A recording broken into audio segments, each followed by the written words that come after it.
Aujourd'hui, nous recevons une figure incontournable du droit public. Céline Sabatier, avocate au barreau de Paris depuis plus de 18 ans, et spécialiste certifiée, qui met son expertise pointue au service des collectivités et des entreprises publiques. Bonjour Madame Sabatier, nous vous remercions d'avoir accepté notre invitation et de participer à ce podcast concernant le vade-mecum des collectivités locales et territoriales. Comment définiriez-vous ce vade-mecum ? Bonjour, merci de me permettre de parler de ce beau vade-mecum qui a été rédigé avec une partie de mon équipe, c'est-à-dire Benoît Séréja, Clarisse David, Ludovic Middelmonet, Thomas Dor et Thibaut Hissien. Alors, ce vade-mecum, si je dois le définir, je dirais que c'est un guide pratique et synthétique qui est consacré au fonctionnement des collectivités territoriales. Donc c'est un manuel, c'est un petit ouvrage qui présente de manière claire, de manière opérationnelle, l'organisation, les compétences et les règles de gestion des collectivités territoriales.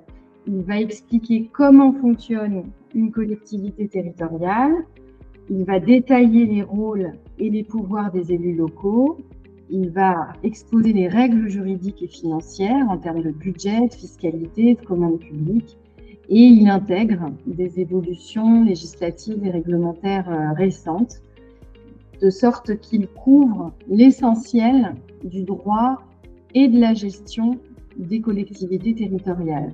Donc c'est comme une sorte de mémento, ce vade-mecum, de mémento juridique et pratique qui permet de maîtriser rapidement le fonctionnement des collectivités territoriales en France. Votre ouvrage est réputé pour sa clarté. Comment réussissez-vous à transformer des sujets parfois arides, comme les finances locales ou l'urbanisme, en un outil pratique et accessible pour quelqu'un qui débute dans le secteur ? Alors, c'est une excellente question parce que c'est justement le défi d'un bon vade-mecum, c'est précisément de transformer une matière technique en outil utilisable immédiatement. Donc ça suppose d'avoir un objectif de simplification et pour parvenir à cet objectif, il faut être méthodique. Concrètement, il ne faut pas oublier qu'on répond à des besoins et il ne faut pas faire trop de théorie. Donc on essaye de partir de besoins et de situations réelles au lieu de commencer par des définitions abstraites. Ce qui permet au lecteur, qui souvent est débutant, de comprendre à quoi sert l'information avant de rentrer dans le détail. Cette méthode de simplification, elle va aussi imposer de structurer en étapes simples. C'est la logique du pas à pas. Les sujets sont très complexes dans ce domaine, mais en les découpant en séquences, on va transformer un bloc juridique en un processus logique qui sera plus facile à suivre. Par exemple, dans le domaine des finances locales, on va parler de la préparation du budget, de son vote, de l'exécution et de son contrôle. Donc ces fiches synthétiques, elles contribuent à ce qu'on appelle un langage juridique clair. C'est-à-dire qu'on va remplacer le jargon habituel par des phrases courtes, du vocabulaire qui est courant, des reformulations, et on va de cette façon rendre un contenu compréhensible dès sa première lecture.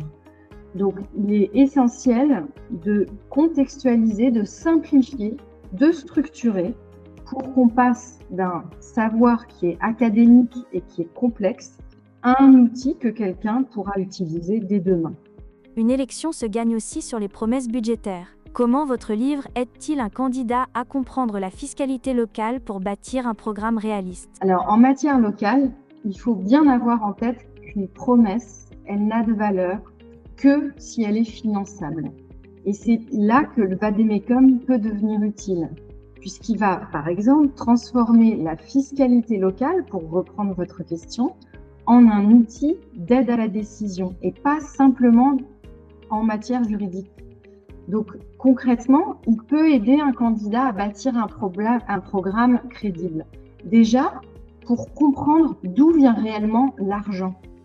Le vade-mecum, il va clarifier les grandes sources de financement, les impôts locaux, les dotations de l'État, tout ce qui relève de l'emprunt.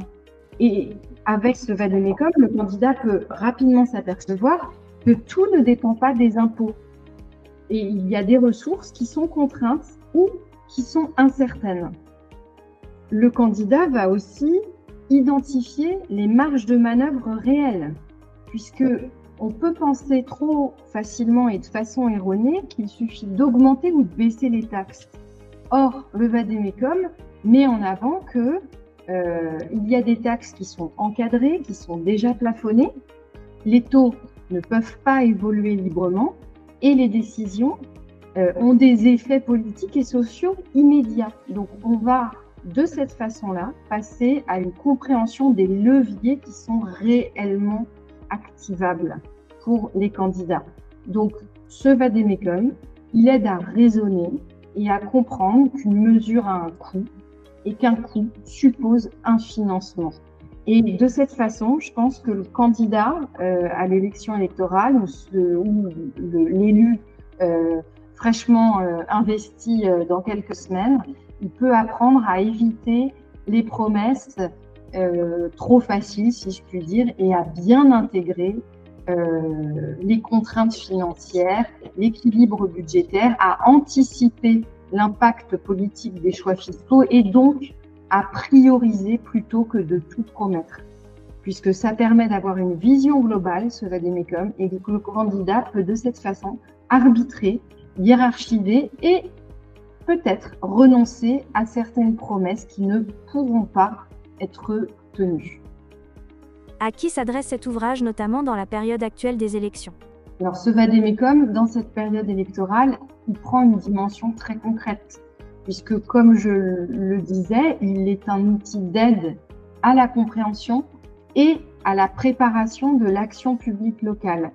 Donc, il s'adresse effectivement aux candidats aux élections locales et à ceux qui seront investis très prochainement, puisqu'il va permettre à ce public de comprendre les compétences réelles d'une commune, d'un département, d'une région, à éviter les promesses irréalisables juridiquement ou financièrement et à construire un programme qui sera cohérent et crédible. Donc, dans cette période électorale, ce vade-mecum peut servir d'aide pour transformer des idées politiques en des propositions applicables, étant rappelé que les futurs élus, ils sont souvent novices. Il y a beaucoup de candidats qui deviennent élus mais qui n'ont pas d'expérience préalable. Et ce guide vade-mecum, il peut leur offrir une vision claire du rôle du maire, des adjoints, du conseil, des bases du fonctionnement administratif et budgétaire et les aider à prendre des décisions dès le début du mandat. En ce sens, c'est un outil de prise de fonction rapide. Et ce n'est pas le seul public qui est visé par ce vade-mecum. Il y a aussi les agents et les cadres territoriaux. Il y a aussi les candidats au concours de la fonction publique territoriale et également les citoyens qui sont engagés ou qui sont observateurs et qui souhaitent décrypter les programmes électoraux et distinguer ce qui est faisable, ce qui est réaliste, de ce qui relève du discours purement politique. Quel est le message principal que vous voulez transmettre aux agents publics aujourd'hui? Je pense qu'il faut dire aux agents publics qu'ils sont les garants du réel. C'est-à-dire que face aux promesses, face aux ambitions qui sont portées par les élus, ce sont les compétences, la rigueur et l'engagement des agents publics qui permettent de transformer des intentions en actions concrètes. Les agents publics assurent la continuité du service public, ils sécurisent les décisions et donc ils rendent possible ce qui doit l'être, ce qui peut l'être. Ils ont aussi un devoir d'alerte lorsque quelque chose n'est pas réalisable, n'est pas réaliste. Donc le rôle d'un agent public, il n'est pas politique, il est fondamental. Par leur neutralité, par leur sens de l'intérêt général et leur maîtrise des règles, ils sont un point d'équilibre qui est indispensable dans le fonctionnement des institutions locales. Et dans ces périodes de transition, du fait de la période électorale, voire d'incertitude, du fait d'un contexte général qui peut paraître quelquefois un peu insécure et incertain, les agents publics sont des repères. Et les élus qui arrivent en fonction ont besoin des agents publics. Ils peuvent être des guides, des garde-fous. Et pour les citoyens, c'est une garantie de sérieux et de stabilité. Donc, leur expertise aux agents publics, elle est absolument fondamentale, elle est précieuse. Et ce vade-mecum peut aussi expliquer, accompagner, leur permettre de proposer. Et c'est ce qui fait la différence entre une administration qui freine et une administration qui permet. C'est-à-dire que les agents publics doivent aider à construire des solutions solides, durables et qui sont sécurisées. Donc, la réussite de l'action publique, elle repose en fait sur un équilibre, la vision qui appartient aux élus et la faisabilité qui va reposer sur les agents publics. Et c'est dans cette relation de confiance qui est très exigeante mais qui est essentielle que va se construire une action publique efficace. Nous vous remercions de votre participation à ce podcast.